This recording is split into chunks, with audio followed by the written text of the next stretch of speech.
Okay guys, so first up we're going to go phase one, so the stability side of things. First things first, we need to start preparing the muscles for the training program. So this is where we're going to touch on a thing called self-myofascial release or foam rolling. What this is, it's a tool that's going to, so basically using a tool which is something like this. There's other tools that we can use, but this is going to be the main one. We're going to start to apply pressure to a muscle. What that's going to do, it's going to relieve tension, relieve knots away from that muscle so that you can improve how that muscle works. So you want to see it as this first bit is taking the brakes off, getting the muscles ready to perform. Now, you can use this concept to all different muscles of the body. However, for this program, we're going to hit on a few key areas. So we're going to look at the hips, we're going to look at the pecs, we're going to look at the calves, and we're going to look at the inner thigh as well. So key ones not only for the program, but also for when you're out fighting as well. So the first thing we're going to look at the hip. So what we're going to do, if you've got access, you can grab a roller. They're not the most expensive things in the world. You can either pay astronomical prices or you can pay cheap prices. That choice is up to you.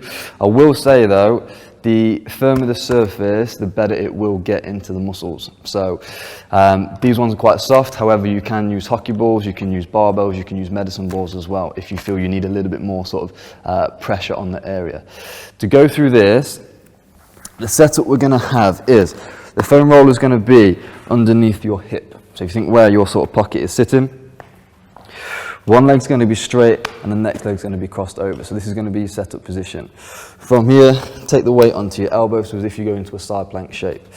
What you're going to do from this position, make sure you're in a good position, so make sure you're always mobilizing in a good shape and you're not sort of jumped out in different sort of weird angles. From here, you're going to just apply pressure and move around that hip area. What you're looking for is an area that starts to, you get a little bit of tension, you get a little bit of pain.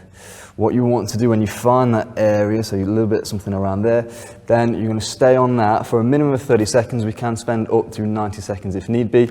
And the aim is that you look until that muscle starts relaxing off.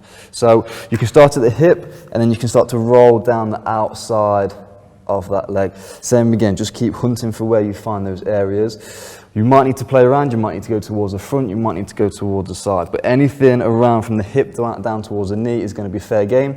Get in it, make a change, make sure you hit both legs as well.